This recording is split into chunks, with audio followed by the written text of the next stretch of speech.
Welcome to The Explainer. Let's dive right into a seriously fascinating and honestly incredibly relevant topic. Today, we're exploring the psychology behind digital health advice. Because, have you ever wondered why a 20-something recording themselves from the front seat of their car somehow feels way more trustworthy than a medical doctor in a white coat? Well, today we are going to unpack exactly why health influencers often feel more trustworthy than the experts, and we'll do it by looking at the specific psychological cues that drive our trust in the digital age.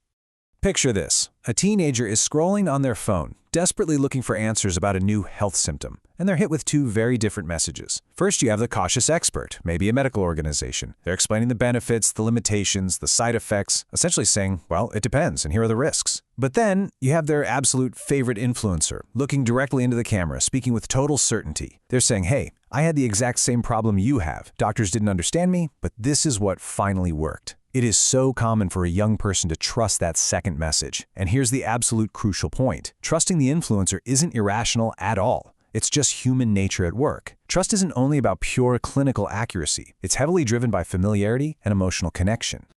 So let's kick things off with Section 1, Decoding the Trust Cues.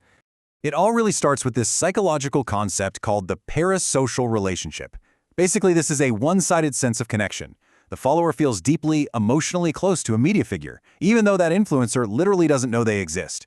And social media just supercharges this. Through that direct eye contact into the camera lens, the daily exposure to their morning routines, and those super casual, intimate settings like hanging out in their bedroom or an aesthetic kitchen, it builds this intense feeling of familiarity. Your brain literally registers this familiar face as safe and honest. But the catch? A follower can very easily mistake this comforting feeling of closeness for actual medical credibility.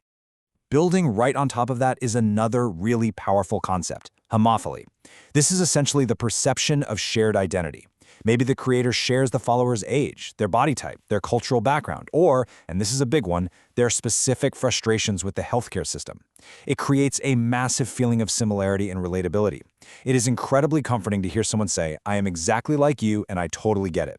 But while that makes the message feel incredibly relevant, we have to remember that a shared identity does not scientifically prove that their advice is actually appropriate for your specific medical history.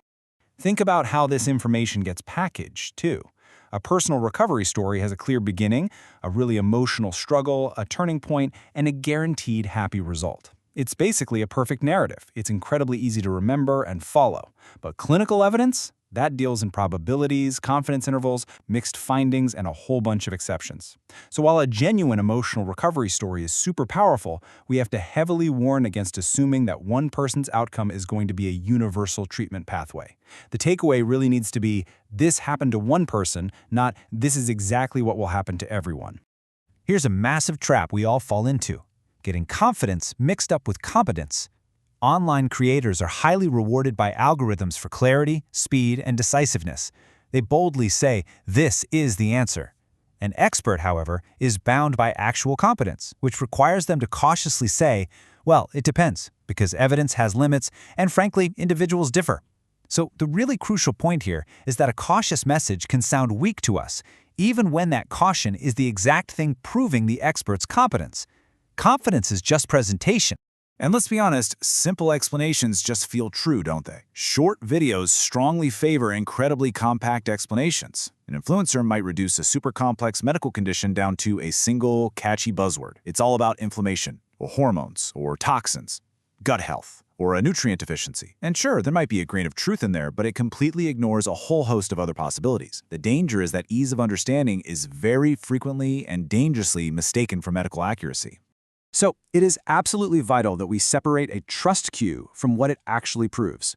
Familiarity with a creator does not prove relevant expertise. Relatability doesn't mean you share the same risk profile. And my personal favorite, authenticity. Those casual, unscripted moments do not prove an absence of a highly lucrative brand deal behind the scenes. Popularity, millions of likes and comments, just measures attention. It absolutely does not guarantee clinical validity. Which brings us to Section 2. When healthcare systems fall short. Look, we have to admit there are some very real communication failures in our traditional medical system. Experts often use formal, totally inaccessible language. Appointments are notoriously brief and rushed. And honestly, many young people have genuinely felt dismissed, stigmatized, or completely misunderstood by professionals. Plus, let's not forget, care can be wildly expensive or culturally mismatched. Influencers are actually filling genuine communication and support gaps that the traditional system is leaving wide open. We aren't just blindly taking the expert side here. So, lived experience has real, tangible value. It is fantastic for finding empathy, for reducing isolation, and even for just finding the right words to describe your symptoms to a doctor. But it does not replace clinical training or systematic evidence. Parents shouldn't just look at their kids and say, influencers know nothing, because that's not true. Instead, we need to recognize that lived experience is a great tool for shared decision-making, but it's definitely not a tool for changing a prescription or medical treatment plan. All right, Section 3, the Trust Recalibration Action Plan. The foundational rule of this entire plan is simple. We literally have to drop the stereotypes completely. Influencer does not automatically mean unreliable. They could be sharing an incredibly truthful and valuable experience. And conversely, doctor does not mean every single claim is automatically correct. Even credentialed professionals can speak outside their specialty or have hidden financial conflicts. The core directive here is this: evaluate the claim itself, not just the title of the person making it. Okay, let's walk through the first 4 steps of this action plan. First up, name the trust cue. What exactly is making this person feel so trustworthy? Is it familiarity, similarity? Step 2, separate the relationship from the claim. You can actually tell your child, hey, you can genuinely value this creator and still fact-check their advice. Step 3, translate the story into a testable health claim. What exact result is actually being promised? And step 4, check their relevant expertise. Are they giving professional medical treatment advice or just describing their own personal Tuesday? Notice how this gently detaches the fondness for the creator from the actual medical advice they're giving.